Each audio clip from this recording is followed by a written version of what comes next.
Welcome back to the Sullivan Speakeasy. An awesome video for y'all today detailing my experience at Charlotte's Barrelpalooza this morning. First, if you're new here and are enjoying the content, would appreciate a subscription to the channel, like the video, and let me know what you think about these bottles down below. And reminder, I am on Instagram and TikTok as well, Sullivan Speakeasy, so go follow me there. Let's get into it. All right, so I will give full details on Barrelpalooza for those who are new here or just don't hunt around Charlotte. So this is Meck ABC's way of distributing allocated products. They usually do about 3 to 4 a year, and really fun. I've gotten Stag, Barrel Proof, Weller CYPB, stuff like that from these drops.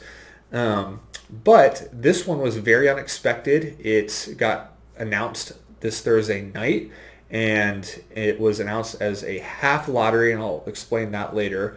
But it was crazy because usually there's rumors about when they're going to be, what store they're going to be at, but there was nothing, no leaks this time, which is great because the last one, there were a lot of leaks, and people were camping for the Saturday drop starting on Tuesday morning, or Tuesday night, I think, and people came in from out of state for the drop, and Meck ABC did not like that. They last minute switched it to a part lottery, and there were some people that weren't happy, some people that were happy in the middle. So, but for this one, they did say they were most likely going to be doing a part lottery. And how it works, you might be wondering, what's a part lottery, Joe?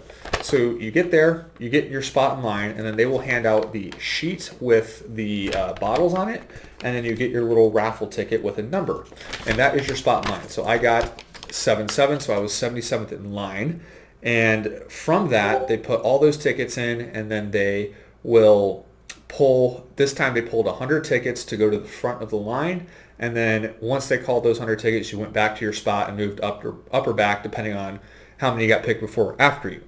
So, like I said, I was 77th in line, got there at 5 a.m. this morning with my friends. One of our other friends was there last night. He was 20th. And yeah, so ended up being like 150th after the re-rack. I did not get called. Numbers around me, I think 76 got called, 80 got called, so we were close. One of our friends did actually get called. He went up to 4th and did really well, got a hazmat Tanyard Hill, among other things. But so this was the list. So usually how it does, they have 2 sides behind the counter. You get to pick from one side. One side always has a lot of the good stuff. The other side is kind of eh. So just to kind of go through just some things. So the right side is always the unicorns. So the unicorns for this one was King Kentucky, this year's birthday bourbon. There were 2 Michter's 20s, and all the Jack Daniels, the Coy Hill, the Tanyard, the Twice Barrel Rye, which is crazy they still had that. Let me mute that, there we go. And all the Weller 12-year CYPB single barrel, Michter's 10. Yeah, stuff like that. They had some Masters, Turkey Masters Keep Beacon, and then Jack 14, as you can see right here. We'll get into that in a second. And then on the left side, which is usually at the mid to lower tier allocated, really the only things to report on that side were they had Michter's Toasted Barrel Strength Rye. I only had a case, but that's crazy they still had that. And then they had Shanks, Bombergers, not PFG, Jack 10. That is where the Jack Twice Barrel Rye was. And then they did move over the Weller Special Reserve pick.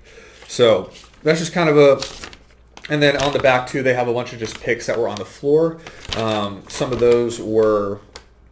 They had 2 different Brook Hills. They had a whiskey and a rye and a bourbon. They were $400 and $300, so definitely didn't get that. They had a Willet 14-year purple top, $700. Absolutely did not get that.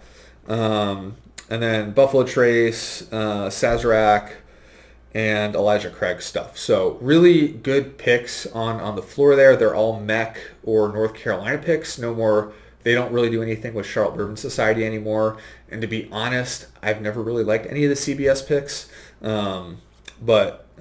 So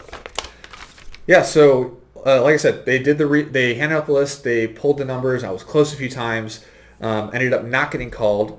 But when I went in, we'll start with kind of, I picked up a Buffalo Trace NC 90th pick off the ground, 30 bucks. I mean, you can't beat it. These are great sippers.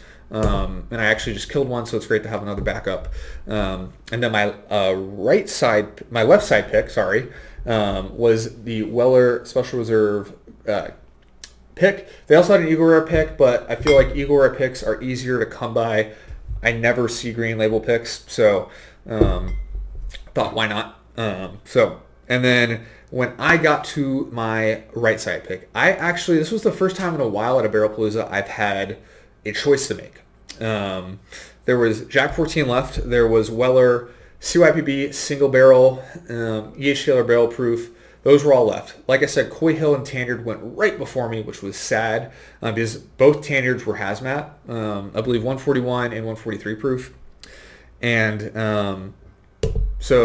and I need, as you can kind of see, I need a Weller single barrel to complete my Weller Rainbow, but I didn't want to get that over something like Jack 14. I've been looking for this. It's a really good bottle that I've tried before. And to get this for MSRP when it's going for $400, $500, $600 on secondary, I could not pass up that deal. And yeah, so Jack 14 is officially in the speakeasy, and I'm super excited about that. And yeah, if anyone from Meck ABC is watching this video, I don't know if you are, but thank you for an awesome event. I think Brian is the guy who puts on the event. It was run really well. It was one of the smoothest Barrelpaloozas I've been to in a long time. The line moved pretty quick. They had more registers. Parking ended up not being that much of an issue like we thought we would. We were able to park at Camp North End for free, and we got that confirmed with their security. So that was very nice of them to allow us to do that.